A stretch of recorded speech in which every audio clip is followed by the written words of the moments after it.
turn it over to Rabbi Chalom to talk about life post-COVID.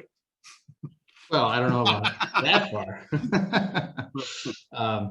No, but we're certainly going to be talking about the reopening. Hopefully you had a chance to look at the letter that we put together and sent out that describes some of this. I'm going to take us through that. Just, you assume most people do most of the reading, but not everybody does all the reading. So we'll take a quick look at that and have a chance to talk about how we want to approach things like reopening Sunday school, reopening Shabbat, high holidays, and different communities and activities. And if you're involved in a committee, you've already probably gotten a list of questions that Mike and I developed together of what to take with us from the online world and how to reemerge in the in-person world with some of those strengths in place. So I'm just going to share my screen briefly with the returning plan, so we're all looking at the same thing. It has been a long time since we've been together. That's understandable.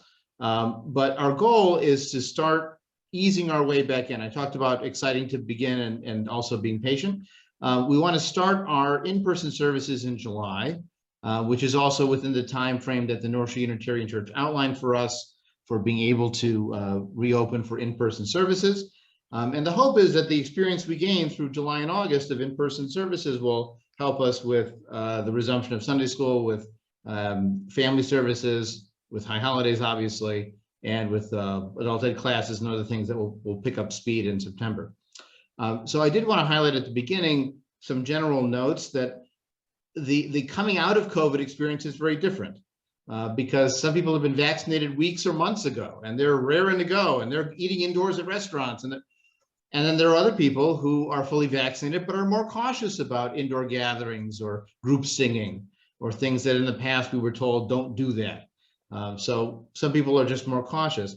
And then there are adults who are vaccinated, but their kids are not. So that was me a month ago. Fortunately, both my kids are on the 12 to 15 range, so they've gotten their second dose as of last Sunday. But we do have members who have kids who are unable to be vaccinated because they're below the age of 12. Also, of course, we should remember there are adults who are unable to be vaccinated because of their own health conditions or previous reactions to vaccines, and people who share households with them. Or you have grandkids that are primary caregivers to kids under age 11. And, so we've got all these variables that we have to try to find ways to accommodate in some way. Now, as we detailed in the letter, the North Shore Unitarian Church is opening to in-person services, but they ask that everyone coming be vaccinated and to wear masks in the service. Outside the parking lot, that's a different matter. But when you're coming in for the service, the idea is to have the person masked and to ask people to be vaccinated. For those curious, we're not going to demand to see paperwork. We're going to sort of do it on the honor system, which has, sort of a herd immunity approach anyways. But we decided not to get too pushy about that. And we also decided, at least for Shabbat services, not to require pre-registration with an affirmation that you're vaccinated, which some congregations have done. And we, by the way, been following the discussions about this. There's been a couple of online Zoom meetings that the Jewish community in Chicago has convened. And also I'm part of a Facebook group online that's been discussing a lot of these questions. So we have been monitoring what other communities are doing. And we decided that, for the Shabbat sort of ramp in July, honor code, as long as people are comfortable wearing masks indoors, which many people are used to by now, that will be a setting that will work for the Unitarian Church and also will work for us.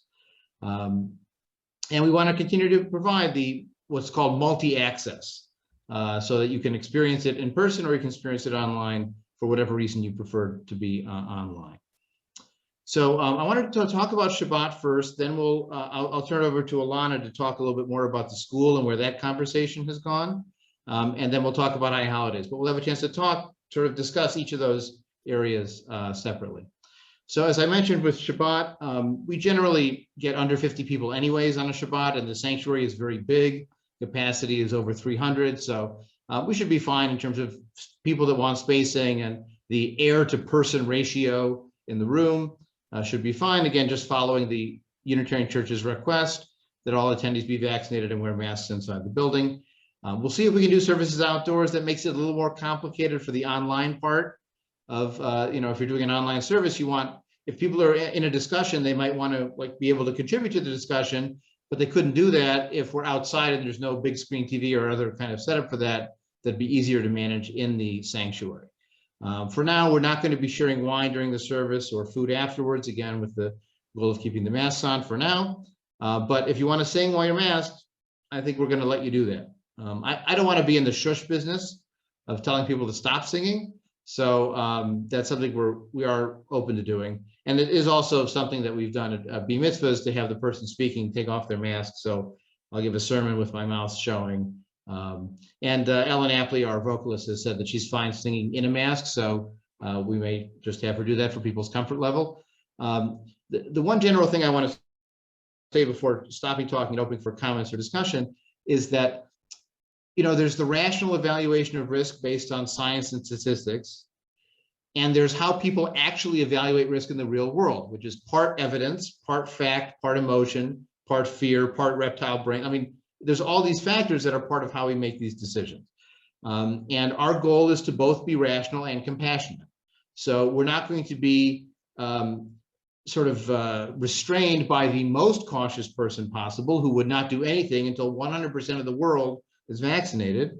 And on the other end, we're not going to do absolutely everything just because a few people might be comfortable with, doing things at full speed. So our goal is to try to find that sweet spot in the middle that can bring as many people along as possible without standing still. So at this point, I'm just going to stop sharing the screen and ask if there are any comments, questions, or reactions to the Shabbat reopening plan. And we'll start with Shabbat and then go on to the other topics. William Brinkman put a note in saying Amazon sells singers masks. Oh, I'm sorry, it was Sandra. But... Yep.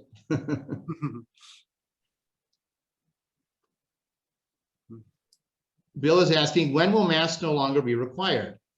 That's a question to ask the North Shore Unitarian Church, and their answer will be, we don't know. Because part of the challenge through this whole process has been, the guidance changes every 3 weeks. And, what was allowed is not allowed, and what was prohibited is now permitted. And, I've got 4 different versions of the the chart that the CDC made with the different colors and pictures. So we're to some extent following their lead. They have lightened up from their original plans of how soon they were willing to open in-person events and so on, given the changes in functioning. And again, as more people get comfortable, they may be more comfortable having less masks or no masks indoors. I have a feeling we'll still be masked for the high holidays, and we've talked about having a somewhat reduced capacity. We'll be talking about that in a little bit. And that's, again, the balancing act between what the CDC says, what the state of Illinois says, and what people are comfortable with. Because I can imagine people who might be comfortable with 50 people in a room, but wouldn't be comfortable with 250 people in a room. And so, again, we're trying to find that sweet spot in the middle. So I don't have an easy answer to the mask question of when they'll be allowed to be without masks. If we do an outdoor service, when you're outdoors, masks are less required. So that might be a case where that would be mask elective outside. Inside, for the moment, is mask required. Another question showed up in the chat from Rhonda. Are there windows that can be opened at the church? There aren't windows. I mean, in theory, you can open any window. You can just open it once with a brick, right? And then it's open. But we're not going to do that to those stained glass pieces. There are doors in the back that are sort of exit doors. The challenge with opening the doors, though, is the road noise. And that's been one of our challenges for outdoor services as well. In the courtyard, you sort of walk by as you're going into the main sanctuary doors. It's surrounded enough that it's quiet enough. We've done Sukkot services there on Sunday afternoons, for example. That's been reasonably, quiet, not too much road noise. But either side of the building, either the east side, which is where those emergency exit doors are, or the west side where there used to be like a playground area, or on the patio that overlooks Half Day Road. We've tried doing stuff outside and it's just too loud with the road noise. So we could open the door to some extent, but I'd be worried about the noise for that. We can certainly turn on the room fan. There is a room fan and air conditioning in the room. So we could even turn on the room fan without turning on the AC, just have the fan running, and that will improve the air circulation if that's a concern. Another question was, can we consider alternative onags? Well, I mean, in theory, we could have like food outside, right? Because then if your masks are off outside, then it's less of an issue. But David is saying no, no, no. An outside oneg at this time of year is going to be Bug City. Bug City or Bee City, for sure. And I have seen bees around the building, by the way. So yes, that's one challenge. I think it feels, it feels so quote un-Jewish to not have food at an event. Although I will remind you, there are lots of fast days through the calendar, in theory, that are Jewish too. But we'll just have to make do without the onegs for now. And a similar conversation has happened about the high holiday onegs as well. It's just with the logistics involved, it's we're not ready for it yet.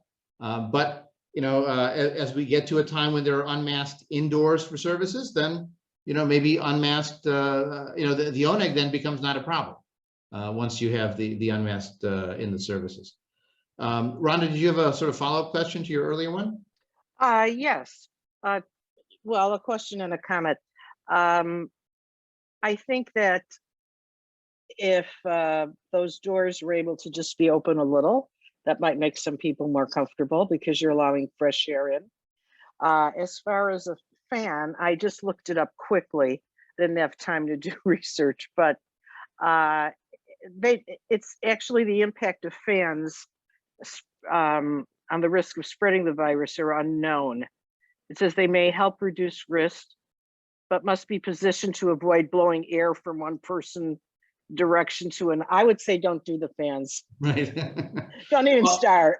That'd be another noise concern too, because fans can be loud. Yeah. Another question was asked about will Shabbat services be both in person and online?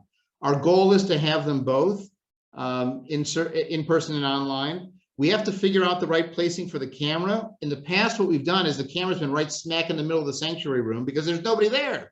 It's Jeremy and me for the high holidays, or just the bar mitzvah family in the front row. So we haven't cared where the camera's been, but now we'll have real life people we don't want to block with the camera. So we're going to have to experiment a bit. We might have to get some longer HDMI and Ethernet cables to make everything work well. But the plan is to have, if nothing else, a fixed camera that's focused on the speaker or the podium, and audio that picks up the sound so that people remotely can watch it. We can record it. If we can bump it up to having a screen available, and so we can have interaction with people participating remotely, then we'll do that. But we're going to certainly have some kind of virtual program. And the other thing is we're going to plan on doing an only Zoom service once every month or two for the first few months, where it'll actually be designed to be on the screen. So we might do like one of the topics I've chosen is talking about the history of Jewish art. And so then it'll be easier actually to do it as a Zoom, because then I can just share the slides and everyone can see it and we can have the conversation that way. So we will continue to do Zoom only services periodically, both to reach the distance members, but also to take advantage of the platform.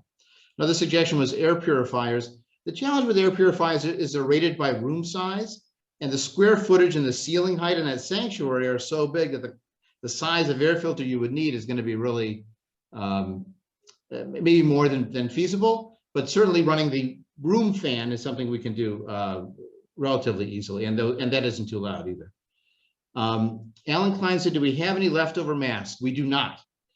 We could make more, or we could just buy some generic masks to have available at the site, like pre-wrapped or otherwise for people who happen to show up without one. I think it'd be a good idea to have some extras just sitting there if people do show up without them. And that would be something practical, but we actually gave away all the masks that we had between new members that joined and other things that happened. And I'll be honest, I can imagine a lot of people having a mask burning party at some point because they'll be so happy to be done with these things. So I'm not sure I'd want to invest in a whole other round of printing masks for us. Well, let me take a moment to thank Marlene for the design and execution of those masks. So. Yes, the masks were great. People loved them. People are still wearing them to Kol Hadash events or wearing them out and about. It's been great. I showed it to a friend of mine in town who's a rabbi. She said, that was a great idea. What a nice phrasing and everything. And Mike has his handy to model right there. Don't leave home without it. Okay, So that worked out really well. What I would like to tell you after hearing that is This company, a month and a half after I ordered, because I printed them myself, I ordered the bite masks, shipped me another order. And I asked them what they wanted me to do with them, and they were supposed to send a pickup tag that they never sent. So we have plenty of masks that I can print. So if we want to get some more masks and not cost us anything, it can be done. Oh, that's fantastic. Okay, well, that changes the calculus here. That's really happy you were at the meeting here. All right, well, we can explore that going forward. And certainly we do have members that joined after the new year who might still want them, or, many families, I had a couple of families say, can we get an extra one? Because there's 5 of us and we all want to wear the one mask that we got. So, we might want to do that. The other thing we could do, the other thing we could do is we could have some at the temple at the door.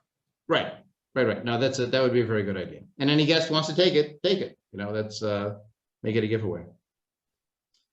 Great. Any other comments on the Shabbat plan at this point? We have a suggestion for a bonfire service and a mask burning bonfire. Yeah. So Ron is mentioning, what do I mean by the room fan? I meant like the air conditioning, that like you have a house furnace that, runs all your heating and air conditioning. They have the same setup in the Unitarian Church. It'd be the room fan, the building fan that circulates the air conditioning. We can just run it without the cool on, and it won't become an ice box, but that will just keep the air constantly circulating and going through the building filter. I can actually ask the church what their filtration system is for that, and if that's something they've thought about upgrading. Okay, any other Shabbat comments? All right. So what I want to do now is ask Ilana to unmute herself and to talk through the conversations that the school community has been having. They've had at least 1, if not 2 meetings to talk about this, and to give you an update on where that reopening process stands. Yes, so for youth education, so our committee has had 1 conversation about this, pretty in-depth planning for the fall. So of course, I think we all know that what we've all heard in this last year plus is we can plan for what we think, but we don't, it's pretty uncertain until the last minute. So these are our thoughts, and then we are going to meet again just before school starts in the fall. And we are also going to send a survey to all of our member families with Sunday school children to get thoughts from those people to see if what we have in mind is a good fit. So our goal is for all of our youth ed programming to be in person indoors. So you can see my virtual background. I'm here at Deerfield High School, if this looks familiar to anyone. So we expect to be able to have all of our indoor, to be indoors for Sunday school and for all of our family holiday programs. So that's where we were pre-COVID, but we will be masked and following all the health guidelines. As Rabbi said, right now children 11 and under cannot be vaccinated. So that's half of our Sunday school. And it's required by the Illinois State Board of Education in school environments to be masked. But if Deerfield High School is not available to us, I am looking into other indoor options. We are not going to require vaccinations. Everyone's going to have masks anyway. For any family holiday programming, we won't be serving food. We'll be indoors again with masks, so that's not a possibility.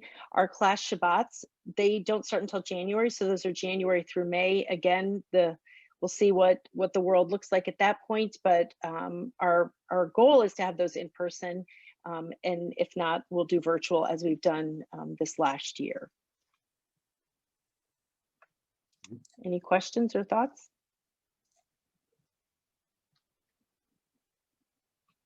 Okay.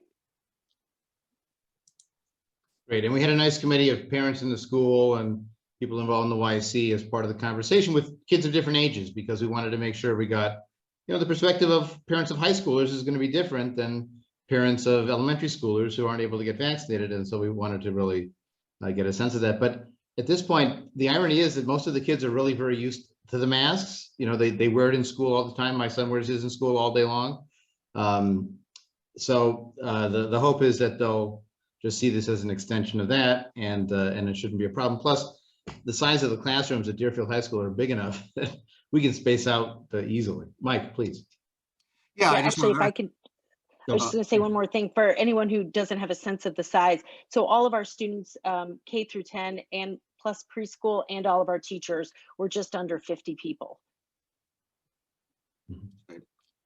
yeah, I just wanted to build on what you're saying and say we've had, first of all, thank the sort of groups, the little subcommittees that have been working on high holidays and Shabbats and so forth, and trying to think through all of these elements in the school. But I'd really like, and we've had a few people looking at, but I really like all of the various clubs and groups, the movie group, women's group, book clubs, if to really think through, is there a way, or are you going to continue to have any kind of virtual presence?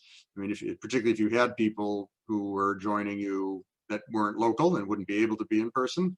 So I want to encourage you to as a club to sort of talk about that, think about it, see how you feel, and we also may be buying some technology to help with these sort of automated cameras that can help with small group type meetings like that.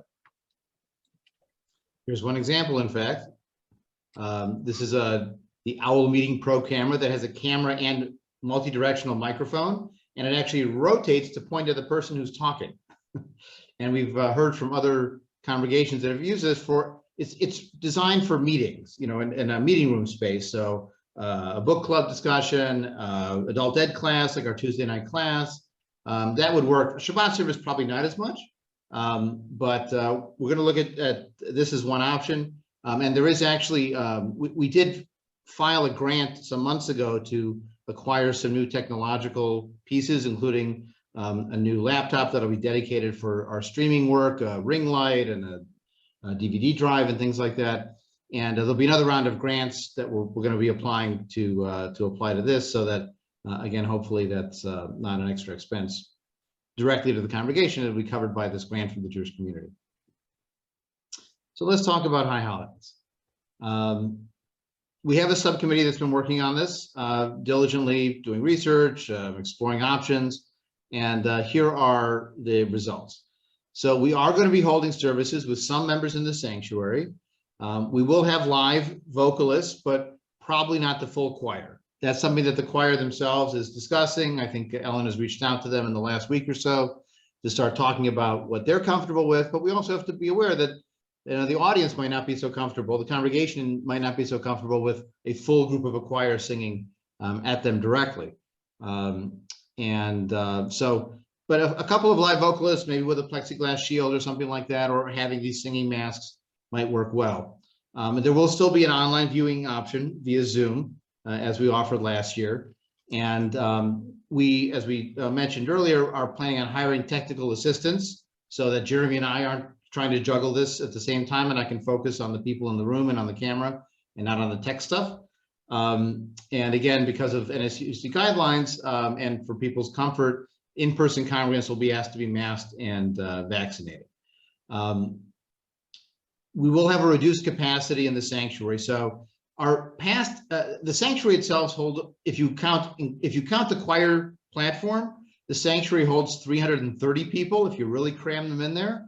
Our general attendance, and many of you have been at high holidays, have been between 200 to 220 for the peak services over the past several years. And I'll thank David Hirsch and his mind wandering during my sermons for counting the attendance all these years. I have a nice spreadsheet with attendance at every service, and he's in a good position on the choir stand to be able to do that.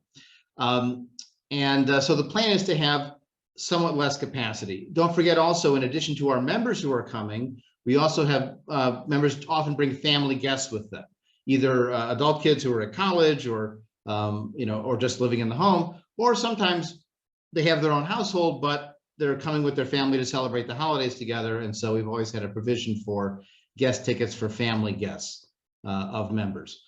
In the past, we've also had tickets for the general public. In this case, we're going to ask them to just watch online, or as it says in the letter, if they decide they want to join, contributing membership is very easy to do, and at the level they feel comfortable paying, and so then they can become members and experience the service in person if they want to. But to accomplish that reduced capacity, to get it down from, let's say, 220 people there to 100 or 120 people there, we're going to have to figure out a way to do that. And what the committee has discussed is having people rank their preferences of which service they want to attend. So let's say they really love the shofar, so they put the Rosh Hashanah evening service first. So they really love Yom Kippur evening with Kol Nidre, they put that first.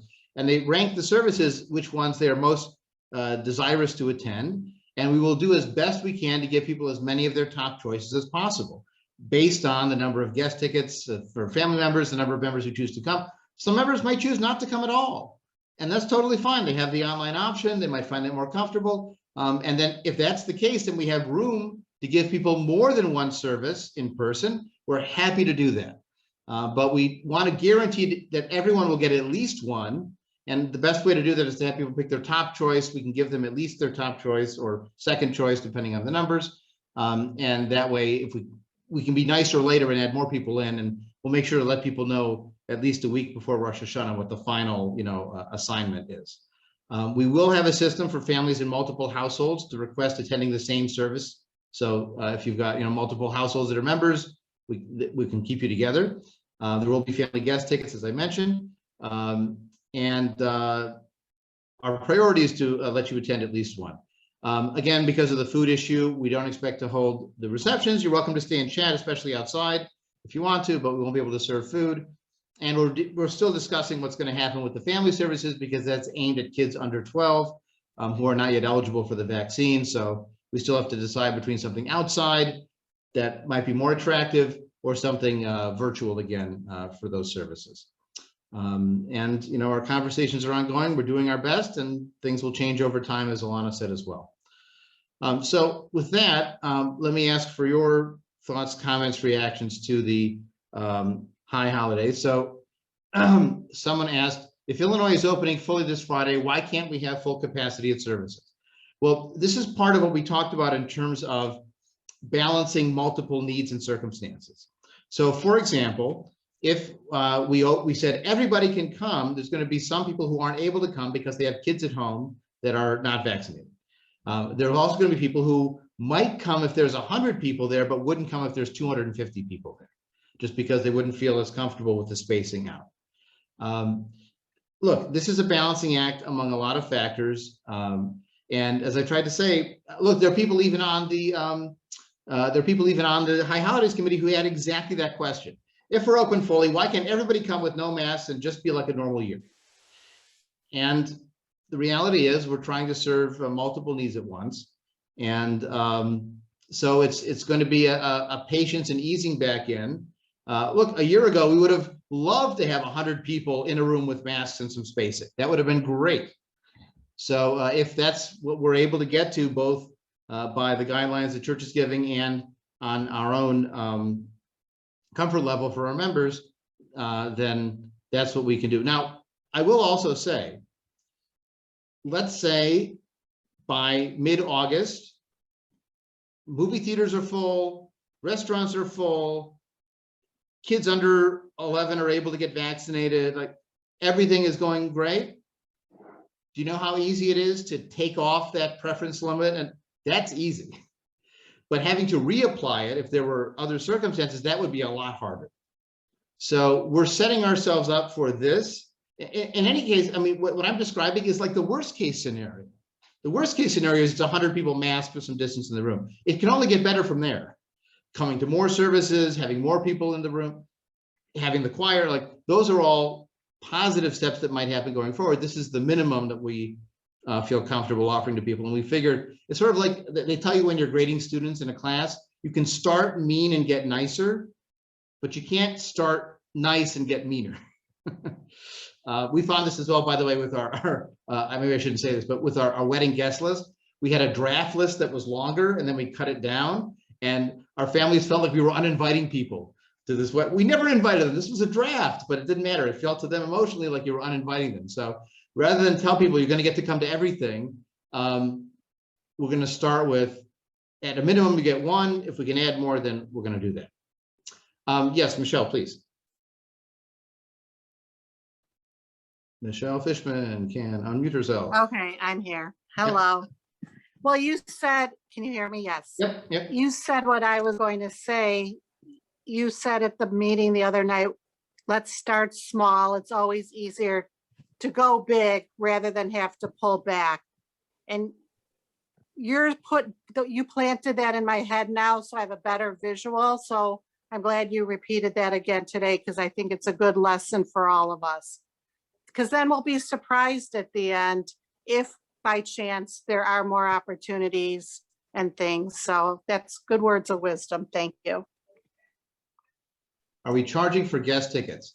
So we are charging for the family guest tickets, but we are not opening it up to the general public to buy tickets. We do have some people, by the way, who've bought tickets for like 4 or 5 years in a row, who are not members. And to those people, we'll basically say to them, if you'd like to become a contributing member, you can do that for the amount you've been paying for tickets, but you'll be a member. Yeah, to join, basically.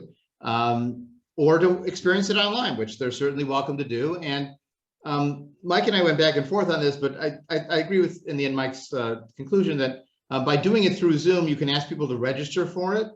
And when they're registering, you can make a request for a donation to help cover. And actually, by doing that this past year, we did better on donations for High Holidays than we had done historically selling tickets.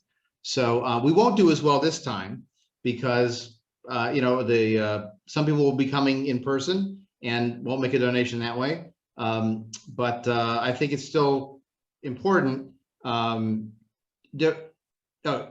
says it might feel awkward if members can't attend because others are bringing non-members guests. Well, they can't attend every service, but they will get a chance to attend at least one service.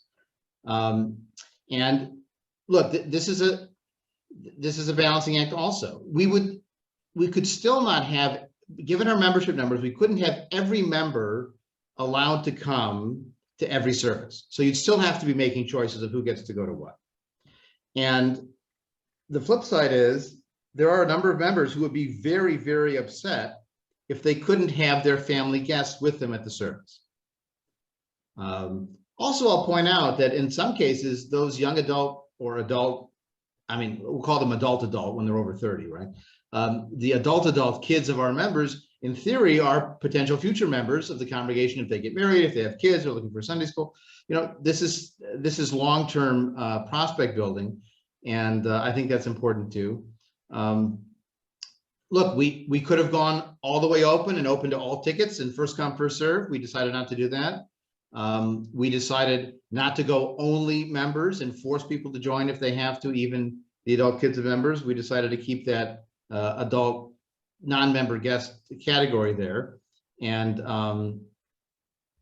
that's where we were settled. I mean, food outside, I'm really concerned about. Someone suggested we could do like an outdoor oneg, but I think the same problems with Shabbat onegs outside are going to be a problem with the Rosh Hashanah oneg outside in terms of attracting bugs and bees and other things.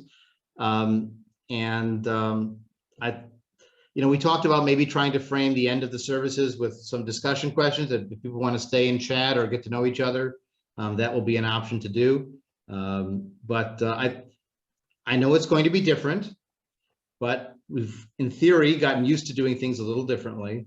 And the High Holidays Committee, when they talked about the idea of an outdoor oneg or something like, or having people get their food and then go outside, it just adds a layer of complexity that with the technology issues, with the priority choice issues, with the spacing and everything, removing one variable would be valuable and useful. And so this year, I think we've come to a consensus to pass on the Rosh Hashanah onegs for this year and stick with that decision. Well, someone mentions that Rosh Hashanah evening is Labor Day. Will that make a difference? Well, maybe more people will be able to come who want to, and people that are traveling or otherwise not there will leave space for others. I mean, this is in some ways a self-selecting process. The ones that aren't comfortable going won't be going, and the ones that want to go, there'll be more space for them to go because it'll work out that way. So you might wind up at 3 or 4 services if you're someone comfortable going, if there are a lot of people that aren't. And so then everybody gets what they want. Win, win, win. I have a quick question. So Sure. when we say which services we want, we would order them in terms of priority or something, and then, yeah, okay. Yeah, we'll have more details on that when we send out the membership renewals in July. But basically, it'll be like you rank 1, 2, 3, 4 in your order. I mean, there are always years I ask everybody to read, for services, and I always ask them, which services are you going to attend? And invariably, people are not coming to all 4. Many people come to most, some come to all 4, and some come to 2 or 3. So they will rank the ones they weren't going to come to lower anyways, and so then it won't be an issue.